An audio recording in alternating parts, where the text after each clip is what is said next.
사실 사람들은 평생 행복을 위해서 그 행복을 쫓아 살아가고 있습니다. 이것이 잘됐다, 잘못됐다 말씀드리는 것이 아니고 중요한 것은 어떤 행복을 찾아가느냐라는 것이에요. 행복이 무엇인가? 사람들은 사실은 온전한, 진정한 행복이 무엇인지 잘 모릅니다. 세상 사람들은 조금만 더 얻으면 행복할 것 같고, 조금만 더 시간이 생기면 뭔가 이루어질 것 같고, 조금만 더 우리 삶에 무언가 채워지면 우리가 기쁘고 행복한 삶을 살지 않을까, 이렇게 생각하는 경향이 있는데 사실은 그렇지 않지요. 레프 톨스토이라는 분이 계십니다. 이분이 쓰신 그 책에 보면 우리의 이와 같은 상황을 정확하게 꼬집어 어떤 이야기를 하나 주고 있는데, 그 이야기의 제목이 무엇인가 하면 사람은 얼마만큼의 땅이 필요한가입니다. 이 이야기의 주인인 피홈이라는 농부가 있어요. 이 사람은 악한 사람이 아닙니다. 선하게 자신의 일을 계속해서 성실하게 하는 사람인데 늘 삶에 부족하고 만족이 없다라고 생각이 들었어요. 조금만 더 땅을 가지면 삶이 기쁘고 행복하지 않을까라고 생각하고 있던 찰나에 어떤 사람이 이 농부에게 와서 한 가지 제안을 합니다. 아침 일찍 해가 뜰 때부터 시작해서 해가 질 때까지 영역 표시를 하면 그것을 모두 다, 그 땅을 모두 다 당신에게 주겠소라고 이야기하는데, 조건이 무엇인가 하면 해가 지기 전에 다시 출발점으로 돌아와야 되는 거예요. 그래서 이 파홈이라는 농부가 아침 해가 뜨자마자 열심히 걸어갑니다. 한 6마일 정도 가서 처음 깃발을 꼽죠. 마음이 기뻤어요. 근데 벌써 정오가 됐습니다. 시간이 별로 없죠. 그래서 또 막 6마일을 갑니다. 그리고 또 땅에 깃발을 꽂습니다. 그런데 거의 이제 해가 지려고 하는 것 같아요. 그래서 마음이 급한 나머지 또 막 2마일을 갔습니다. 그리고 거기에 깃발을 꼽은 이후에 출발지를 향해서 전심전력을 다해서 막 뛰어왔습니다. 그리고 해가 지기 바로 직전에 그 출발선에 딱 도착하게 되었습니다. 그런데 이 파옴이라는 사람이 너무나도 열심히 뛰어왔기 때문에 그 자리에 도착하자마자 심장마비로 죽게 됩니다. 그래서 사람들이 그 사람을 위해서 땅을 파서 그 사람을 묻어주는데 약 2m의 땅을 파고 그 사람을 묻어줬습니다. 그 사람은 조금 더 큰 땅을 가지면, 조금 더 넓은 땅을 가지면 내가 행복하겠거니 했는데, 결국 그 사람에게 필요한 땅은 얼마만큼이라는 거예요? 딱 2m라는 것입니다. 우리에게 필요한 땅이 얼마만큼인가 라고 이 시간 가운데 서로에게 질문하며 나아갔으면 좋겠습니다. 사실 이 이야기는 땅의 이야기가 아니라 행복의 이야기예요. 무엇이 우리를 행복하게 하는가? 무엇을 가지고 있을 때 우리는 진정한 행복을 누릴 수 있는가에 관련된 이야기입니다. 다시 말씀드리자면 세상 사람들은 조금만 더 가지면 행복할 것 같다라고 우리에게 이야기하고 있고, 조금 더 안정한 것을 취하면 우리가 평안하지 않을까, 조금 더 우리 삶에 무언가를 채우면 우리가 기쁘지 않을까라고 이야기하고 있지만 사실이 아니라는 거예요. 오늘 본문은 그와 같은 생각을 가지고 있는 사람들에게 예수님께서 정면으로 도전하시고 계시는 것입니다. 왜요? 예수님께서 누가 행복하냐라고 이야기하면 심령이 가난한 자가 행복하다, 복이 있다라고 말씀하기 때문에 그렇습니다. 사랑하는 성도 여러분, 다시 한번 우리 스스로에게 질문해 봤으면 좋겠습니다. 진정한 행복이 무엇일까요? 우리가 무엇을 붙잡아야 행복할 수 있을까요? 우리가 빈손으로 하나님을 붙잡을 때 우리는 주님 안에서 참된 행복을 누리며 나아갈 수 있습니다. 오늘부터 시작해서 예수님의 성도들에게 전하여 주신 그 설교 말씀인 산상수훈을 살펴보려고 하고, 또 오늘부터 시작해서 팔복을 보려고 합니다. 진정한 행복이 어디에 있는가를 우리가 그것을 통해서 알 수 있는 거예요. 그렇다면 이 시간 첫 번째, 진정한 행복을 누리기 위해서 우리가 어떻게 행하여야 하는지에 대해서 함께 오늘 말씀을 통하여서 살펴보기를 원합니다. 무엇보다 중요한 것은 그렇다면 먼저 이 복이 무엇인가 정확하게 아는 것이 중요하지요. 우리가 아침에 좀 전에 인사했습니다. 새해 인사 뭐라고 합니까? 새해 복 많이 받으세요 라고 이야기하는데 이 복은 어떤 복을 여러분들은 염두에 두시고 말씀하셨어요? 성경에 나와 있는 복에 대해서 보겠습니다. 3절 보도록 하겠습니다. 심령이 가난한 자는 복이 있나니 천국이 그들의 것이며. 무엇이 복인가에 대해서 오늘 이 3절이 이야기하고 있는데 이 복은 세상의 복과는 달라요. 세상에 복 받은 사람들이 있습니다. 우리가 생각할 때 저 사람 복 받은 것 같아 라고 생각이 드는데 한번 우리가 복 받은 사람이 어떤 사람인지 우리 머릿속에서 한번 생각해 봤으면 좋겠어요. 왜 그 사람이 복 받았다고 합니까? 그 사람이 천운을 받고 태어났기 때문에 그렇죠. 그 태어나 보니까 아버지가 재벌인 거예요. 태어나 보니까 아버지가 사회에 큰 영향력이 있는 사람입니다. 이 사람들의 삶은 평탄할 수밖에 없겠죠. 이 사람 복되다 우리가 이야기할 수 있어요. 또 계속해서 그 사람 가운데 행운이 깃드는 사람들이 있습니다. 이 사람 복되다 우리가 이야기할 수 있습니다. 또 여러 가지 이유로 가정이 화목하고 행복하고 이런 사람들, 또 여러 분야에 있어서 어찌됐든지 간에 성공한 사람들이 있어요. 이런 사람들 보고 복되다 라고 이야기하면서 우리 한켠에 우리 마음 한켠에 어떻게 생각합니까? 우리도 이와 같이 되었으면 좋겠다 라고 부러워하지요. 왜요? 그것을 우리가 가지면 우리의 삶이 조금 더 행복해질 수 있을지 모른다고 생각하기 때문에 그렇습니다. 우리 젊은 사람들이 SNS 많이 해요. 젊은 청년들 SNS 많이 합니다. 인스타그램 많이 하죠. 인스타그램 아침에 눈 뜨면 시작해서 자기 직전까지 이렇게 합니다. 근데 인스타그램 하면 기분이 좋습니까? 마음 한편에 허전한 마음이 듭니까? 저도 가끔 하는데 하고 나면 마음 한켠이 허전합니다. 왜 그럴까요? 그런 곳에 사람들이 뭘 올리냐면 맛있는 거 먹는 거 올리고 좋은데 여행 간 거 올리고 비싼 거 뭐 가지고 있는 거 올리고 막 사람들 부러움 살 거 사진 찍어서 올리죠. 인스타그램 하는 거는 다른 사람 부러우라고 사실은 하는 거예요. 나 어떻게 살아요가 아니라 나 멋지게 살지 부럽지 하는 것입니다. 그러다 보니까 많은 사람들이 그걸 보고 자신의 현실과 비교하면서 나는 왜 이와 같이 살지 못하나 하는 부러움과 젊은 사람들 말로 현타가 느껴지는 거예요. 괴로워하고 우울한 사람들이 그 가운데 많이 있다라고 이야기합니다. 왜요? 더 가져야 행복하고 더 인정받아야 행복하다는 그 마음이 우리 안에 기저에 깔려 있기 때문에 그렇습니다. 정말 그런 사람이 행복할까요?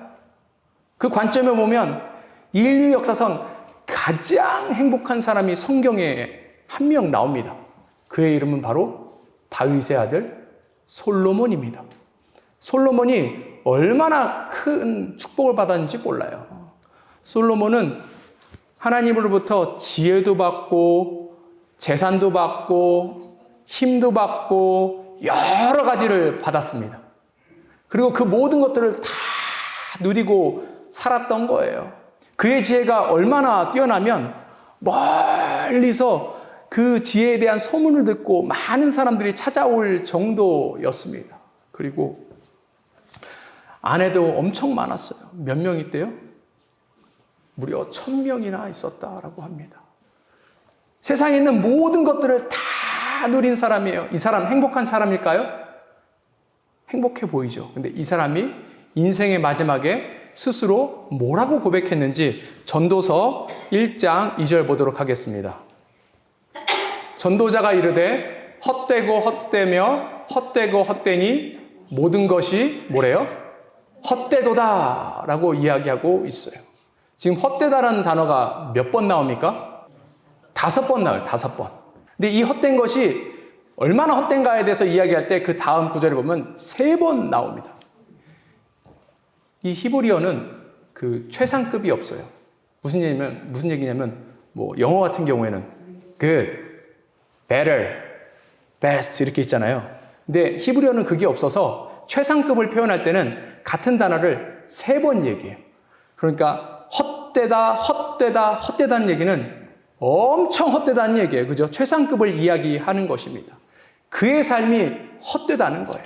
그가 누리고 있던 그 모든 것들이 헛되다는 거예요. 많은 사람들이 저것이 행복의 조건이 아닐까라고 하는 것이 어떻다는 것입니까? 다 헛되고 공허하다라고 이야기하고 있는 것입니다. 즉, 물질은 사람에게 복을 전혀 주지 못한다라고 이야기하고 있어요. 그렇다면 성경적인 복이 무엇인지 이 시간 2가지를 함께 살펴보겠습니다. 첫 번째, 다시 3절 보여주세요.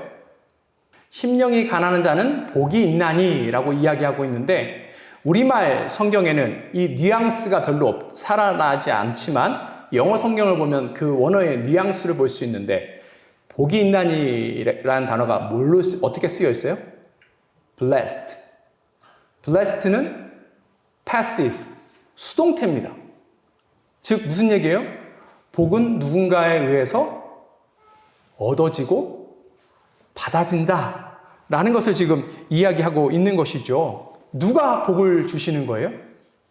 하나님이 주시는 거예요. 우리가 이것을 기억해야 합니다. 하나님께서 복을 하나님의 백성에게 주시는 거예요. 그리고 그 복이 우리 내적으로 채워지는 것입니다. 그 가운데 우리가 기쁨을 누리며 나아갈 수 있는 거예요. 2번째 복은 무엇인가 하면 이게 주관적이 아니라는 거예요. 이것은 객관적이라는 것입니다. 무슨 얘기인가 하면 하나님의 복을 받은 사람은 누가 보더라도 저 사람 하나님 복 받았구나 라고 모두가 알아채고 고백하고 나아간다는 것입니다. 성경에 수많은 인물들이 있어요. 아브라함이 그렇죠. 이삭이 그렇죠. 야곱이 그렇죠. 다윗이 그렇죠. 이 사람들은 분명히 하나님의 복을 받은 사람이야 라고 모든 사람이 알게 된다는 거예요. 즉 우리가 하나님의 복 가운데 있을 때 우리 안에 넘쳐나는 이 기쁨과 이 모든 것으로 인하여서 많은 사람들이 우리가 하나님의 복을 받고 있구나라고 이야기할 수 있습니다. 그러니 하나님의 복을 받은 사람들은 어떻게 할까요? 무엇을 자랑할까요? 당연히 복의 근원인 하나님만 자랑하게 되어 있습니다. 그렇다면 여러분들은 무엇을 자랑하세요? 무엇을 자랑하기를 원하십니까? 혹 하나님 외에 다른 것을 자랑하려고 하고 그것을 내세우고 있었다면 사실은 이것은 진정한 복이 아니지요. 우리가 우리의 마음을 돌이켜서 다시금 하나님만 바라봤으면 좋겠습니다. 우리가 누리고 있는 것들, 이 잘못됐다고 제가 말씀드린 것이 아니에요. 이걸 누가 주셨다는 거예요? 하나님이 주셨다는 거예요. 그러니 이 모든 것들을 주신 하나님에게만 우리가 감사하고 찬양하고 나아갔으면 좋겠습니다. 이 시간 서로 다시 한번 인사하실 때 새해 복 많이 받으세요라는 그 말 대신 하나님 주신 복 많이 받으세요라고 함께 인사하겠습니다. 하나님 주신 복 많이 받으세요. 이것이 우리의 평생의 목표가 됐으면 좋겠고 특별히 올 한 해 우리의 목표가 되었으면 좋겠습니다. 하나님이 주신 그 풍성한 복을 온전히 누리며 나가는 저와 여러분 되었으면 좋겠습니다. 우리가 복이 무엇인지 봤죠? 그렇다면 누가 복을 받는지 함께 살펴보겠습니다. 다시 3절 볼게요. 심령이 가난한 자는 복이 있나니 천국이 그들의 것임이요. 누가 하나님의 복을 받는다고 이야기하고 있어요? 심령이 가난한 자다라고 성경이 이야기합니다. 그런데 이 이야기를 이 예수님이 설교하실 때 들었던 사람들은 굉장히 충격적인 이야기였어요. 왜냐하면 여기 가난한 자라고 예수님께서 말씀하셨기 때문에 그렇습니다. 성경적으로 가난하다라는 의미는 부정적인 의미로 쓰여 있기 때문에 그렇거든요. 가난은 무엇인가 하면 무능한 사람에게 가난한 사람은 무능한 사람이다라고 그 당시에 생각했고, 또 저주받은 사람이다라고 생각했고, 또 원치 않지만 여러 가지 핍박과 그 모든 괴로움 속에서 사회적인 약자로 살아간 사람이 가난한 사람이다라고 이야기했기 때문에 그렇습니다. 이 가난한 사람, 이 가난에 처한 사람이 어떻게 하나님의 복을 받은 사람이고 어떻게 행복한 사람이라고 우리 주님은 이야기하셨을까요? 말이 되지 않죠. 그렇죠? 그런데 이 가난이라는 단어를 조금 더 살펴보기를 원합니다. 이 가난이라는 단어가 뭐 부자와 비교해서 조금 뭐 그에 못지않은 그만큼 얻지 못한 사람들을 이야기하는 것이 아니라 하루하루 빌어먹지 않으면 살 수 없는 아주 그러한 빈곤의 상태에 있는 사람이라는 것을 지금 표현하고 있어요. 다른 사람에게 의지하여 살지 않으면 죽을 수밖에 없는 그런 파산 상태에 있는 사람이라는 건데, 특별히 이 가난하다는 자 앞에 뭐가 붙었습니까? 어떤 단어가 붙었어요? 심령이. The poor in spirit. 이렇게 이야기하고 있죠. 그 얘기는 영적인 파산 상태에 대해서 이야기하고 있는 것입니다. 영적인 파산 상태에 있는 사람들의 특징은 무엇인가 하면 하나님의 도움 없이는 하루도 살 수 없으니까 계속해서 하나님 앞에 자신의 필요를 구하며 나아가고 있는 상태라는 것입니다. 이런 사람이 하나님의 복을 받는다라고 이야기하고 있어요. 근데 사실은 이 심령이 가난한 자는 그 어떤 관념적인 어떤 특별한 그룹에 대해서 이야기하는 것이 아니고 지금 예수님 앞에 나와 있는 사람들에게 이야기하고 있습니다. 1절 보도록 하겠습니다.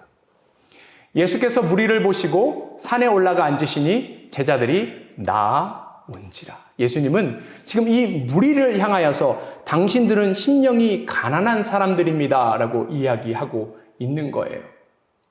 그리고 예수님은 늘 이 무리를 보시면서 불쌍히 여기고 안타까운 마음을 갖고 계셨습니다. 왜냐하면 이 무리의 삶이 너무나도 비참하고 어려운 상태에 있기 때문에 그래요.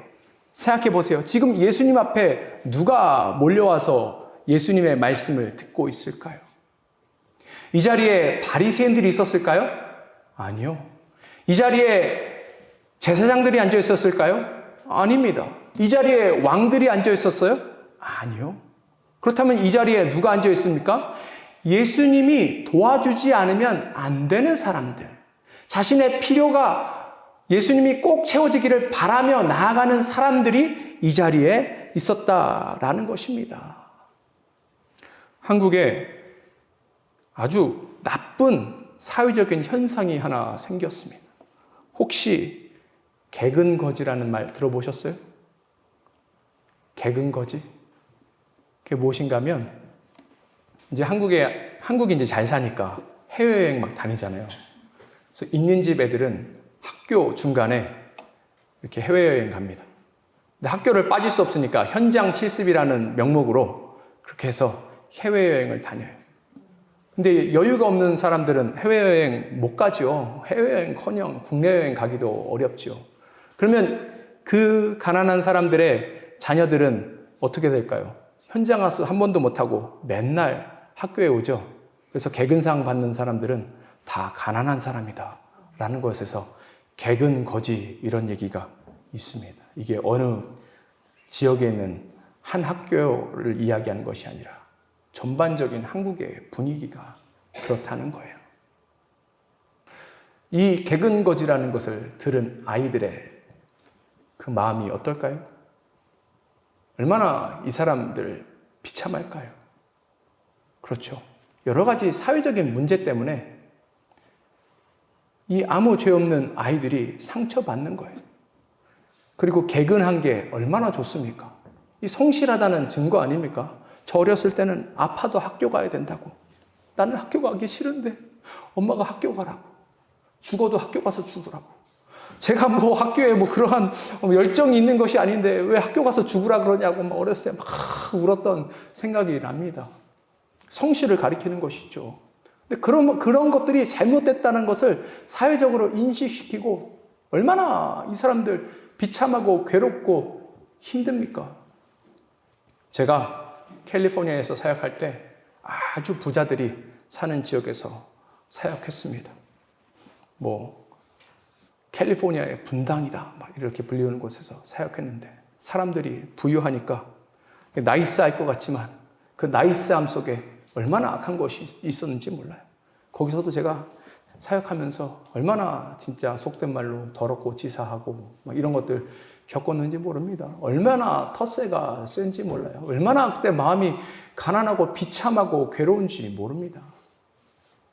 사랑하는 성도 여러분, 어떤 상황이 되었든지 간에 우리도 이와 같은 비참함, 어려움, 고통 이런 것들 체험했을 거예요. 누군가 막 비난하고 또 사실이 아닌데 그 거짓을 이야기해서 어려움에 빠뜨리게 하고 그런 등등의 일들이 얼마나 많이 있습니까?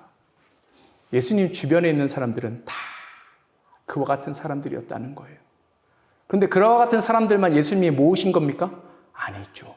그와 같은 사람들이 예수님이 그들의 인생에 필요하기 때문에 예수님 주변에 모이게 된 것이죠.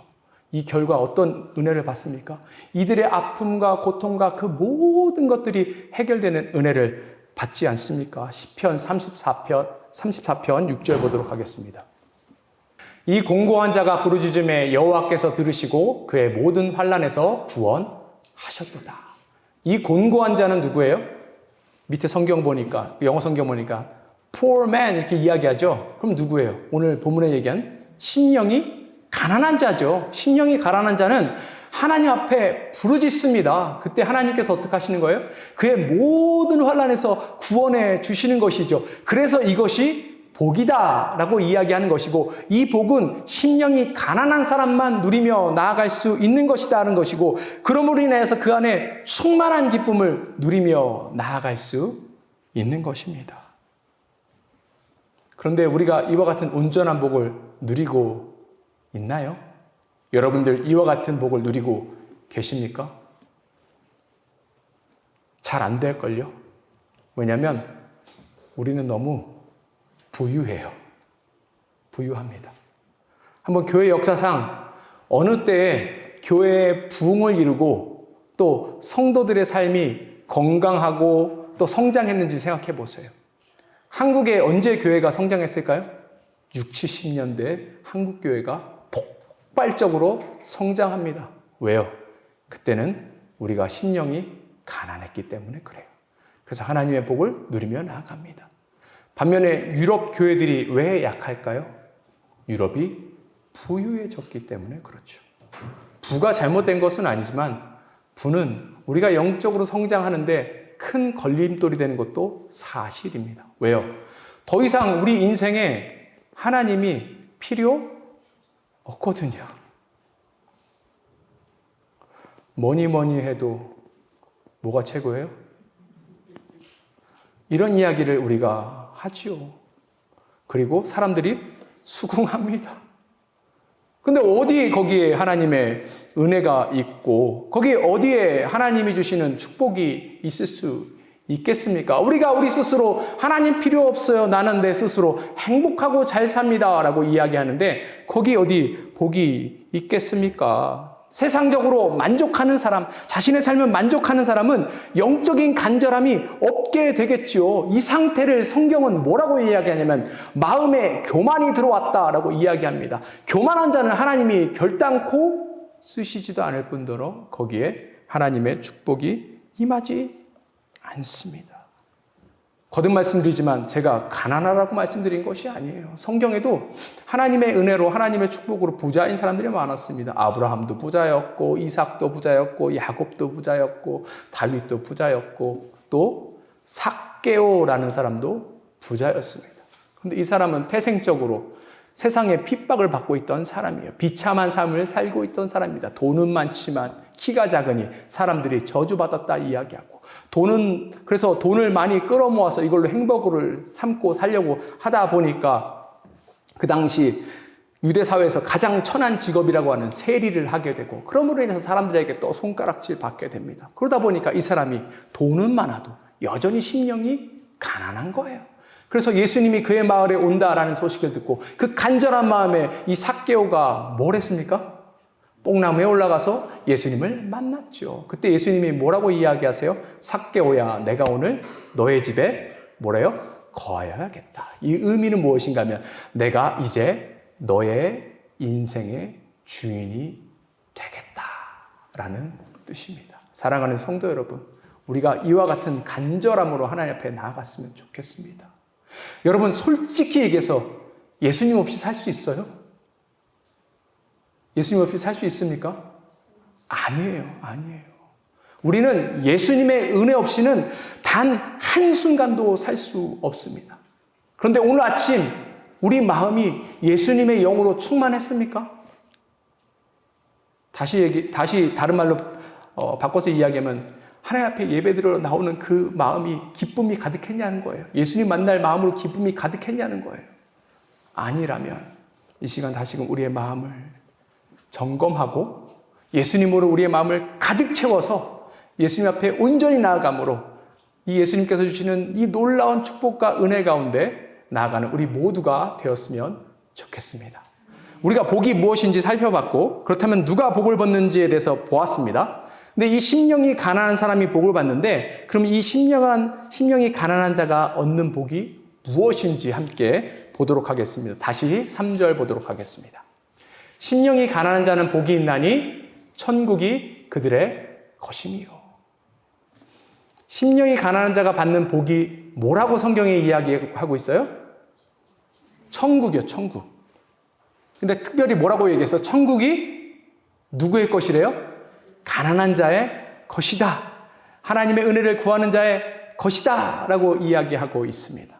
근데 여기서 이 말씀 우리가 오해하지 말고 잘 새겨들어야 돼요. 왜냐하면 지금 이 천국이 무엇을 이야기하는지에 대해서 우리가 분명히 알아야 되거든요. 이 천국은 우리가 죽어서 가는 천국이 아니에요. 아닙니다.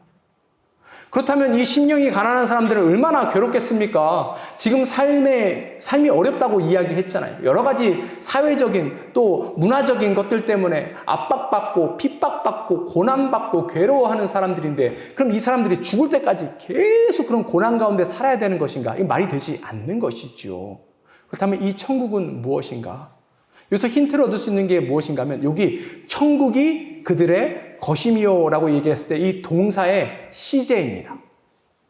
만약에 우리가 죽어서 가는 천국이라면 뭐라고 성경에 쓰여 있어야 될까요? 천국이 그들의 것이 될 것이다. 그죠? Theirs will be the kingdom of heaven 이렇게 돼야 될 것이죠. 근데 오늘 성경에는 이게 현재형으로 쓰여 있다는 거예요. 그러면 지금 이 자리에서 누릴 수 있는 하나님의 나라라는 것을 알 수 있는 것이죠. 즉, 이 천국은 장소를 이야기하는 것이 아니고 하나님의 통치, 하나님의 다스림, 지난주 설교에 의하면 하나님의 인도하심을 받는 그 사람들의 상태에 대해서 이야기하는 것입니다. 하나님이 우리 가운데 임하게 됩니다. 하나님의 나라가 우리 가운데 임하게 되면 하나님 뜻대로 우리 삶이 이루어지는 거예요. 그리고 우리 안에 있는 어려움들, 아픔들, 연약한 것들, 그 모든 것들이 해결해진다라는 것입니다. 그런데 우리가 여기서 오해하지 말아야 될 게 하나님 나라가 임했다고 해서 당장 우리 삶에 문제가 없어진다라는 뜻은 아니에요. 여전히 우리 가운데 문제가 있죠. 여러 가지 세상 환경 때문에 어려움이 있습니다. 인생의 불확실성이 있어요. 왜냐하면 이것은 죄 때문이에요. 세상 가운데 죄가 만연하기 때문에 여전히 우리는 어려운 상황 속에서 살아갈 수도 있습니다. 근데 중요한 것은 무엇인가 하면 그럴 때 우리의 삶을 누구에게 맡기라는 거예요? 하나님의 손에 맡겨 드리라는 거예요. 그럴 때 하나님께서 주도권을 가지시고 이제는 하나님께서 우리의 삶을 이끌어 가시기 시작합니다. 요즘 젊은 사람들한테는요, 자기 인생의 계획을 세우지 않는 것은 무능한 것이다. 이렇게 이야기해요. 세상이 이렇게 몰고 가는 것이죠. 그래서 자기 인생의 계획서를 만들어요. 이때까지는 내가 뭘 하고, 이때까지는 뭘 하고, 이때쯤에는 뭘 얻고, 이때쯤에는 뭘 얻고. 되는 사람이 있을 수 있지만 다 되던가요? 다 됩니까? 안 돼요. 어떻게 할 수 있냐? 제가 청년 때 해봤습니다. 청년 때 제가 어떤 목표를 이루기 위해서 스케줄을 쫙 짜서 하루의 스케줄을 쫙 짭니다. 스케줄이 5분 단위였어요. 그 얼마나 제가 급했는지 몰라요. 밥도 빨리 먹어야 되고 캠퍼스에서 누구 친구 만나면 얘기도 해야 되는데 잠깐 얘기하다가 나 잠깐 뭐 볼 일이 있어. 막 가서 막 공부하고 뭐 기도하고 뭐 하고 막 계속 그렇게 했던 기억이 있습니다. 근데 그렇게 한다고 제 삶을 제가 주도적으로 인도해서 제가 원하는 것을 얻을 수 있었을까요? 아니요. 저는 얼마나 많은 실패를 했는지 모릅니다. 사실은 지금도 많이 실패하고 있어요. 하나님 나라가 온전히 임하였다는 것은 그것을 하나님에게 맡겨두는 거예요. 우리 인생은 하나님께 주도권을 맡겨줍니다. 그럼 하나님이 인도하시겠죠. 그 가운데 엄청난 일이 이루어지게 되는 것입니다. 가끔 제 아내가 저한테 이야기하는 말이에요. 어차피 하나님 다 하실 건데 왜 자꾸 염려하고 근심하고 그래? 뭐 이렇게 이야기합니다. 제 아내가 신앙생활을 더 오래 하고 저보다 믿음이 더 좋기 때문에 늘 그렇게 이야기하죠. 근데 그 말이 맞긴 맞지만 저는 제 성향상 그 상황에 처해 있으면 항상 그렇게 염려하더라고요. 그런데 그것이 아니죠. 우리가 우리의 인생의 주인을 하나님으로 온전히 모셔드려야 합니다. 그래야 그 하나님께서 우리를 옳은 길로 인도하시고 지난주에 말씀드린 것처럼 쉴만한 물가로 인도해 주시기 때문에 그렇습니다. 말씀을 마무리하고자 합니다. 사랑하는 성도 여러분, 오늘 예수님께서 행복을 설명하지 않으셨어요. 행복을 선언하셨습니다. 심령이 가난한 자는 아무것도 없다는 것이 아니고 아무것도 할 수 없다라는 것이 아니에요. 심령이 가난하다는 것은 하나님 없이는 살 수 없다는 것을 정직하게 아는 마음이고, 그래서 심령이 가난한 사람은 인생 앞에 이와 같이 고백하며 나아가는 것입니다. 하나님, 제 인생은 하나님 없이는 살 수 없습니다. 제 인생 가운데 오셔서 제 삶을 인도하여 주시옵소서. 이와 같이 고백할 때 하나님께서 그 인생 가운데 찾아오셔서 필요한 모든 것들을 더하실 뿐 아니라 우리 삶을 가장 좋은 것을 하나님께서 인도하셔서 누가 보더라도 야, 이 사람의 삶은 복된 삶이다, 행복한 삶이다 라고 고백하게 만드는 것입니다. 사랑하는 성도 여러분, 우리가 그와 같은 복 가운데 나아갔으면 좋겠습니다. 가난한 심령으로 주님 앞에 나아가서 이 모든 것들을 누리며 나아가는 우리 모두가 되었으면 좋겠습니다. 함께 기도하겠습니다.